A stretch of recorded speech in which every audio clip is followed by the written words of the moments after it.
Bienvenue dans la deuxième partie de cette vidéo sur le contrôle des informations de la maquette BIM. Dans la première partie, nous avons appris à distinguer les attributs, les propriétés standards, les propriétés personnalisées et on a appris à contrôler tout ça avec la règle 230. Si tu n'as pas vu cette vidéo, je t'invite à regarder le lien en description. Dans cette deuxième partie, on va aller plus loin avec une nouvelle règle. Cette règle, elle se focalise exclusivement sur les propriétés, mais elle offre deux avantages majeurs, des contrôles plus poussés et surtout la possibilité d'injecter en masse des exigences depuis un fichier Excel. Par exemple, directement depuis un fichier récupéré dans ton cahier des charges BIM de ton opération. Cette règle, c'est la règle 203 et je vais te la présenter immédiatement. Allez, c'est parti!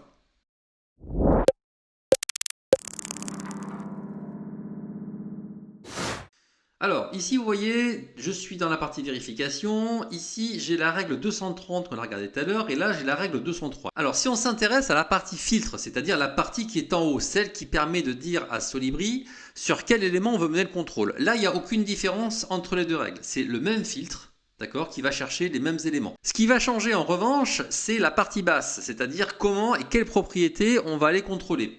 D'abord, si vous regardez bien, dans la règle 230, comme je vous le disais tout à l'heure, on peut aller chercher sans discernement des attributs ou des propriétés. Dans la règle 203, on ne peut aller chercher que des propriétés ou des P7. En revanche, on peut le faire de manière beaucoup plus poussée et c'est ce qu'on va regarder à présent.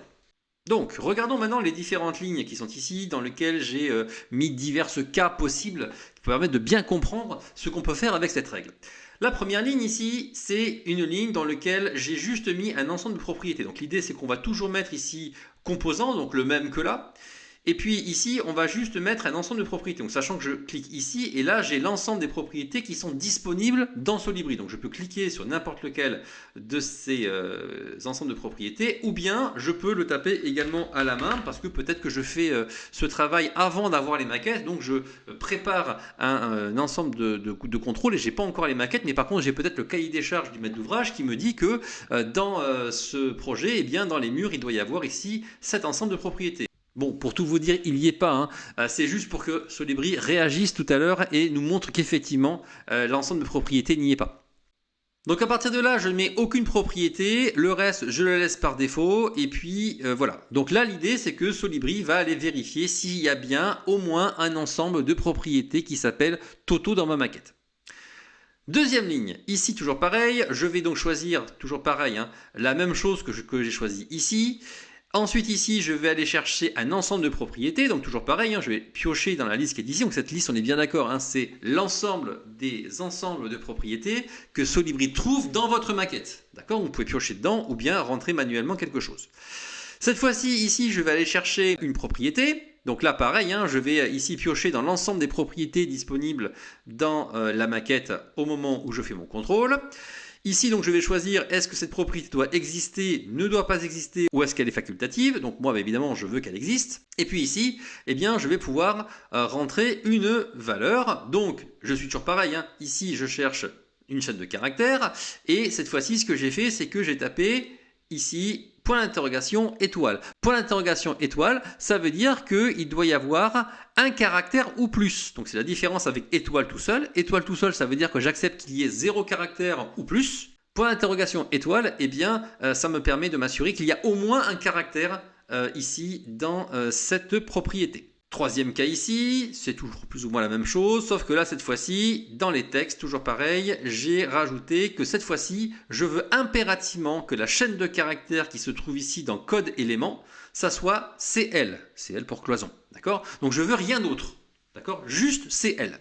Nouveau cas ici, la valeur qui est ici, toujours du texte, cette fois-ci, j'ai la possibilité donc de faire un bloc de texte plus une étoile. Donc là, c'est un peu comme tout à l'heure, je veux que ça commence par ABC- et derrière, j'accepte n'importe quelle autre chaîne de caractères. Notons au passage que je pourrais très bien également mettre l'étoile au début, ce qui veut dire que j'accepte que ça commence par n'importe quoi tant que ça finit par ABC-. Et bien sûr, je pourrais faire ça pour que ABC- soit au milieu. Alors cinquième ligne, cette fois-ci, je veux contrôler qu'il y a bien pour mes cloisons un P7 qui s'appelle P7 Wall Common. Donc c'est un P7 standard qui doit donc se trouver dans le deuxième onglet, rappelez-vous. Et puis je veux vérifier qu'à l'intérieur, il y a bien la propriété standard is external, donc une propriété qui est comprise dans la norme, qui permet de vérifier si votre élément est dehors ou dedans dans votre bâtiment. Et puis ici, je vais pouvoir choisir donc la partie booléenne, puisque le isExternal est une valeur booléenne. Donc booléenne, je vous rappelle, ça veut dire ouvré ou faux, ou les deux. Donc là, ici, je vais prendre les deux. Alors, les deux, ça ne veut pas dire les deux à la fois. Ça veut dire que j'accepte que dans cette propriété, il y ait ouvré ou faux. Mais je ne veux pas autre chose. Sixième ligne, ici, c'est la même chose. Toujours le P7 Wall Common. Cette fois-ci, je vais chercher la propriété standard load bearing qui permet de savoir si mon élément est porteur ou pas.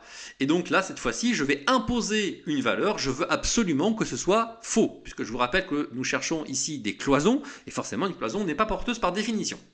Alors, ligne suivante ici, on passe dans les valeurs numériques. Donc, dans les base quantities, je veux vérifier la longueur. Donc, base quantities, la propriété c'est length. Et ici, je n'ai rien mis parce que j'accepte n'importe quoi. Je veux juste que ce soit une valeur numérique. Donc, a priori, ici, je cherche juste à vérifier si j'ai bien la propriété length dans le P7 qui s'appelle base quantities. Donc, ligne suivante, toujours pareil, valeur numérique. Cette fois-ci, je vais aller chercher l'ensemble de propriétés Olympie Data Element, la propriété DCE numéro de lot. Et cette fois-ci, je vais ici imposer non seulement une valeur numérique, mais en plus, je veux imposer que cette valeur, ça soit le 5, puisque le lot qui reprend les cloisons dans ce projet, c'est le lot numéro 5.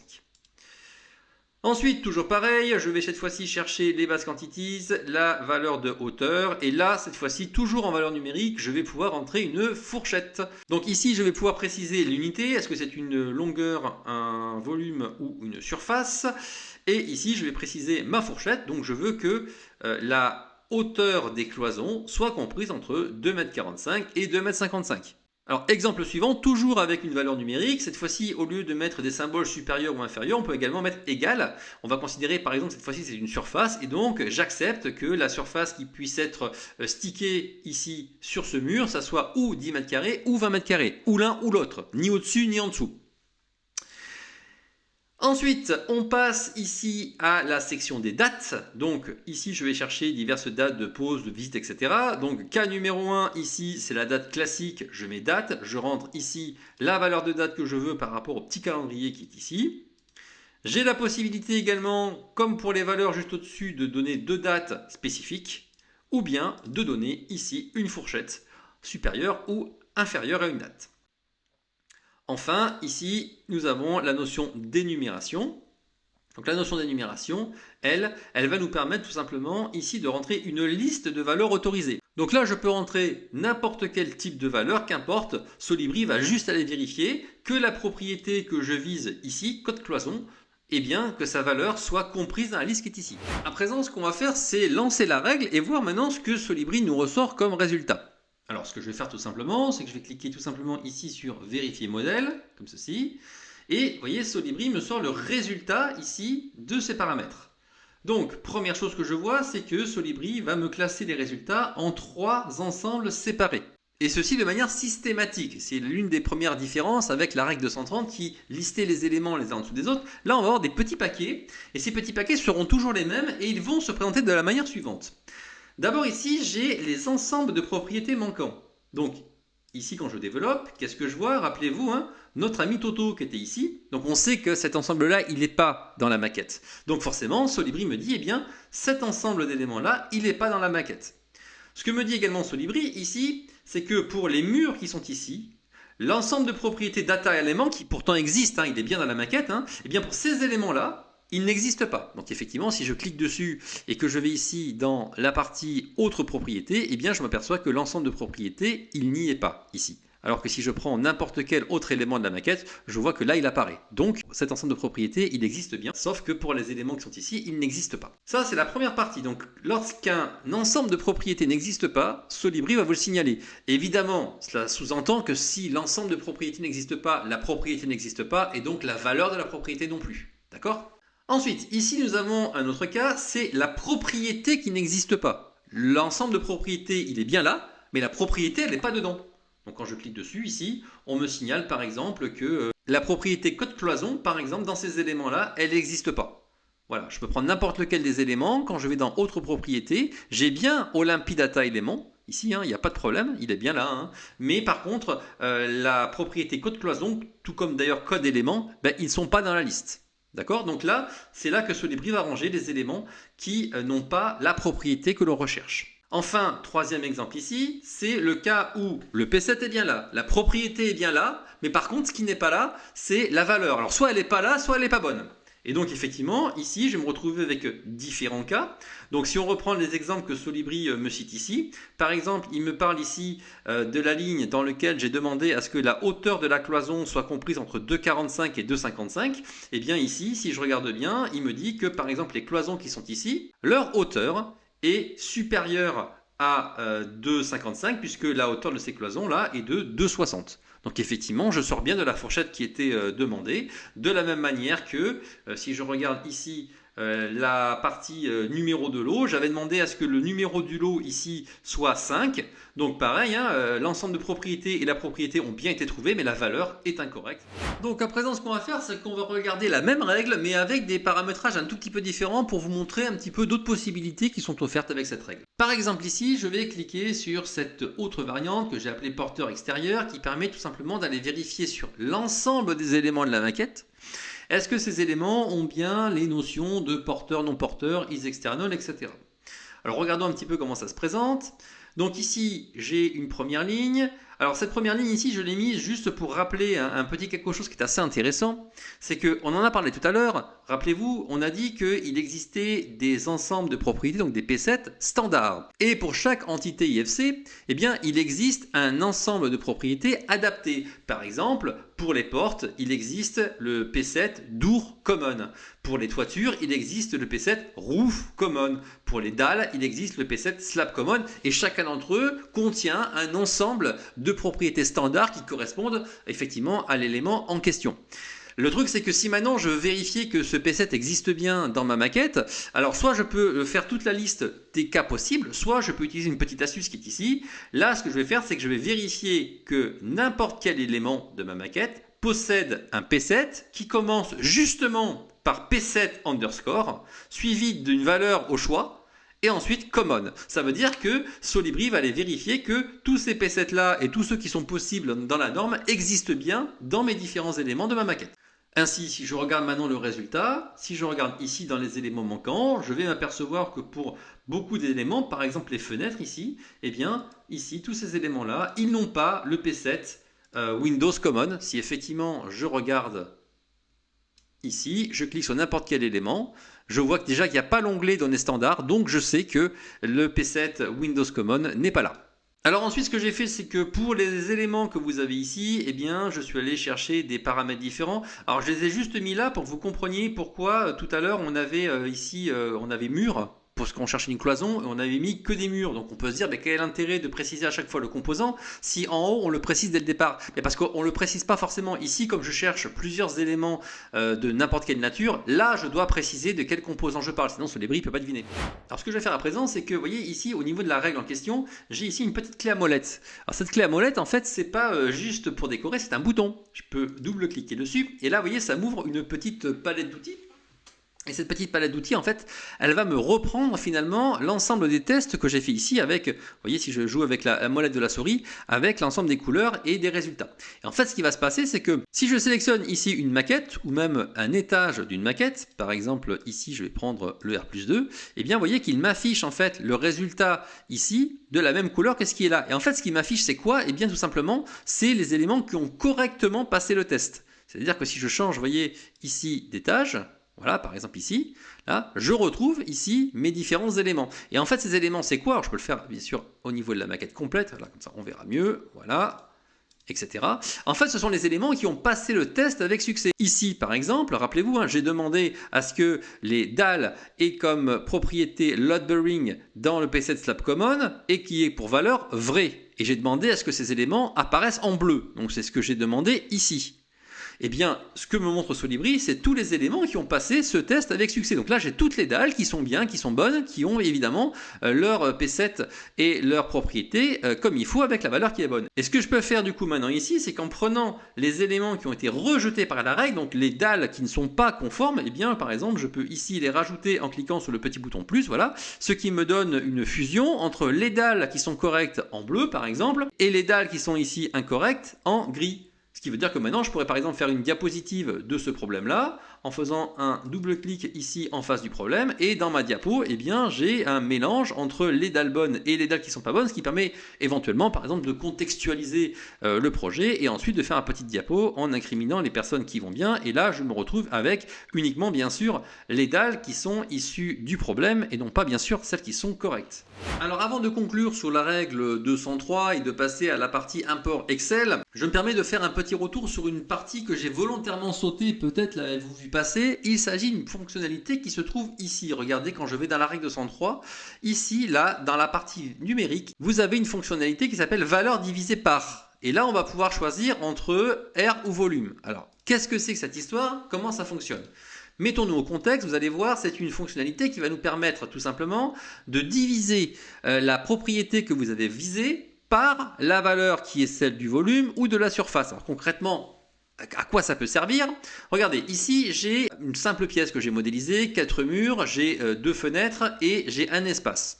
Dans cet espace, ici, j'ai 2 propriétés. J'ai évidemment la surface de l'espace, ok, et j'ai aussi ici une autre propriété qui vient directement de mon modeleur BIM qui va me donner la surface des 2 fenêtres. Donc quand j'ai créé ma modélisation et que j'ai exporté ma maquette IFC, j'ai importé dans l'espace la surface vitrée, tout simplement. Et maintenant, ce que je voudrais faire, c'est vérifier si le ratio entre la surface vitrée et la surface au sol est correct.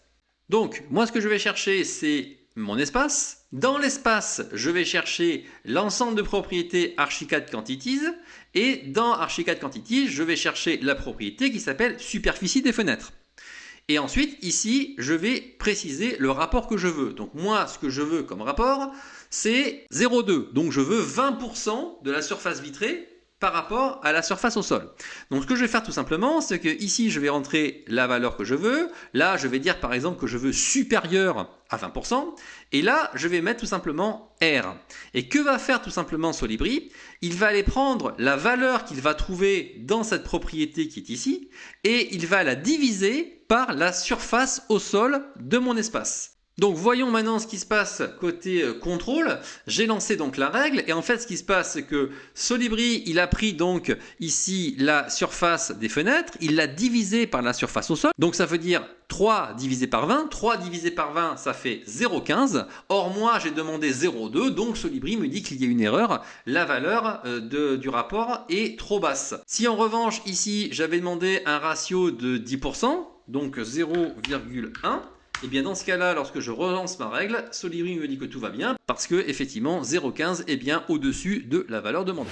Bien, à présent que nous avons vu les diverses possibilités de la règle 203 par rapport à la règle 230, donc on a vu que la règle 203 était beaucoup plus riche en possibilités que la règle 230, mais que celle-ci ne se focalise que sur les propriétés. Néanmoins, la règle 203 a aussi un autre avantage très intéressant, c'est le fait de pouvoir importer en masse les propriétés à contrôler grâce à un fichier Excel. Donc si on regarde ici sur Solibri, j'ai à nouveau ici une règle 203. Donc là, dans la partie à vérifier, je mets finalement ce que je veux comme composant à vérifier. Et là où on va focaliser notre attention, c'est sur les ensembles de propriétés à vérifier. Donc plutôt que d'importer à la main les ensembles de propriétés comme je les ai fait ici, eh bien j'ai la possibilité de les importer grâce à un fichier Excel. Donc plutôt que de cliquer sur le petit bouton plus ici et de rajouter des lignes au fur et à mesure, eh bien je vais pouvoir ici cliquer sur importer feuille Excel et naviguer pour aller chercher un fichier Excel. Avant de charger le fichier Excel dans Solibri, je vous invite à regarder comment il fait ce fichier. Alors le fichier, vous le trouverez en description de la vidéo. Je vous l'ai refait de manière à ce qu'il soit conforme et entièrement en français. Et donc dedans, je vous ai mis un exemple pour chaque type de propriété, de manière à ce que vous ayez le maximum de cas possibles. Alors voilà comment se présente le fichier. Donc il est composé, vous voyez, de plusieurs colonnes et j'ai mis ici un certain nombre de lignes. Donc l'idée c'est que chaque ligne correspond tout simplement à une ligne de Solibri, donc c'est-à-dire une propriété à vérifier dans un P7 avec la valeur qui va bien. Donc ce qu'il faut retenir, c'est que dans la première colonne, vous allez mettre tout simplement le nom du composant. Donc soit c'est une porte, une fenêtre ou ce que vous voulez ici, soit si c'est pour tous les éléments de la maquette, eh bien vous allez mettre ici n'importe lequel, tel que c'est marqué là. Ensuite, dans la deuxième colonne, eh bien c'est là que vous allez contrôler l'ensemble de propriétés. Donc vous allez tout simplement écrire ou copier-coller depuis votre cahier des charges BIM le nom de l'ensemble de propriétés dans lequel la propriété est censée se trouver. Et puis évidemment, ici, vous avez le nom de la propriété elle-même. Après, vous avez ici, est-ce que la valeur doit exister? Donc c'est ce qu'on voit tout à l'heure, oui ou non. Ici, vous allez préciser quel est le type de valeur acceptable. Donc là, on va pouvoir choisir entre chaîne de caractères, énumération, numérique, booléenne ou date, exactement les mêmes que l'on a dans Solibri. Ici, c'est la fameuse couleur dont on a parlé tout à l'heure. Ici, c'est est-ce qu'on visualise ou pas la couleur en question. Ici, on va avoir les valeurs justement que l'on veut contrôler. Donc, comme tout à l'heure, effectivement, on a la possibilité d'aller chercher pour le texte, le texte. Donc là, je tape le texte que je veux rechercher pour les chaînes de caractères. Dans le cas d'énumération, ici, je vais pouvoir rentrer l'ensemble des valeurs permises séparées par des points-virgules. Ensuite, dans le cas des valeurs numériques, là, je vais avoir la possibilité, en me décalant un petit peu, de rentrer les fameuses fourchettes qu'on a vues tout à l'heure, donc supérieure à telle valeur, inférieure, égale. Donc là, c'est tout simplement l'opérateur en question, la valeur et l'unité que je mets ici. Dans le cas des booléens, tout simplement, c'est vrai, faux ou bien vrai ou faux. Et puis enfin, dans le cas des dates, c'est la même chose que pour les valeurs numériques. Vous pouvez rentrer, comme on l'a vu tout à l'heure, soit une date toute seule, soit une fourchette de dates. Et donc, vous rentrez comme ça vos données dans le fichier Excel. Une fois que c'est fait, vous enregistrez votre fichier. Vous n'oubliez pas de le fermer, car Solibri ne saura pas ouvrir un fichier Excel si celui-ci est ouvert dans Excel. Donc, vous fermez bien ici votre fichier. Donc, de retour dans Solibri, je vais cliquer sur la petite icône dans la règle 203. Et donc, je vais cliquer sur le fichier template que je vous ai montré juste avant. Donc, je vais faire ouvrir ici. Une fois que c'est fait, vous voyez qu'il y a une fenêtre qui s'ouvre et cette fenêtre, elle me présente tout simplement le fichier Excel en blanc et les colonnes qui sont ici dans ma règle 203 en noir. Et l'idée, évidemment, c'est de faire matcher les deux. Alors évidemment, je vous ai fait le fichier Excel de manière à ce que le nom de chaque colonne corresponde aux colonnes que Solibri attend. Donc l'idée tout simplement, c'est de sélectionner ici les lignes qui vous intéressent, sans prendre évidemment le nom des têtes de colonne. Donc moi, je vais prendre par exemple celle-ci. Et puis après, je vais faire suivant ici 2 fois. Et puis je vais cliquer sur terminer. Voilà, et donc là, vous voyez ce qui se passe, c'est que mes propriétés sont bien importées, voilà, et là, je peux mener mon contrôle dans ma maquette, voilà, et donc Solibri me sort les résultats. Alors, petit point à noter, c'est que si vous regardez bien, les valeurs qui sont dans le tableau que j'ai importé depuis Excel ne sont pas modifiables. En effet, par exemple, si je veux changer la valeur qui est ici, ou la valeur qui est là, ou le texte qui est ici, je ne peux pas la faire en double-cliquant.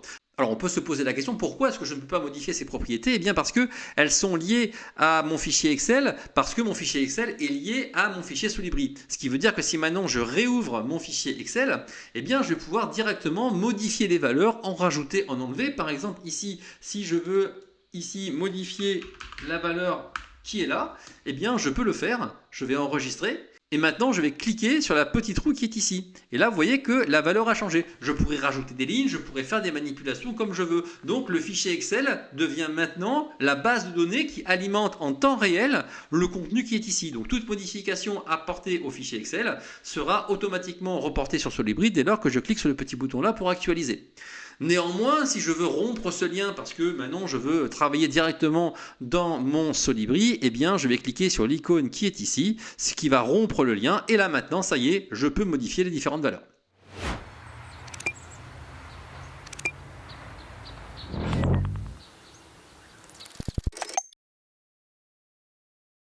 Et voilà, nous avons fini avec cette deuxième vidéo et nous concluons ainsi cet ensemble de vidéos sur le contrôle des informations dans la maquette BIM. Ce qu'il faut retenir, c'est la différence finalement entre la règle 230 et la règle 203. La règle 230 qu'on a vue dans la vidéo précédente, c'est la règle polyvalente. Elle permet de contrôler à la fois les attributs et les propriétés. C'est le bon point de départ finalement pour faire des contrôles sur une maquette BIM. Et puis après, il y a la règle 203, celle qu'on a vue dans cette vidéo. Elle se focalise uniquement sur les propriétés, mais en contrepartie, elle va beaucoup plus loin. Tu peux contrôler la présence de P7, la présence de propriétés, les valeurs, définir des fourchettes de données, colorer les résultats, trier les réponses, etc. Et surtout, injecter en masse tes contrôles depuis un fichier Excel. Voilà, normalement tu as toutes les clés pour contrôler efficacement tes données. Sache qu'il existe également d'autres règles pour contrôler les données avec Solibri. Je les prends comme ça à l'emporte-pièce, mais tu as la règle 21 qui se focalise sur la syntaxe de la donnée. Tu as la règle 9 qui vérifie la donnée par rapport à une liste. Tu as la règle 244 qui utilise les IDS pour contrôler les données, etc. etc. Je t'invite à aller jeter un petit coup d'œil dans la bibliothèque de Solibri pour voir tout ça. Et moi, en attendant, finalement, je te dis à plus tard pour de nouveaux tutos.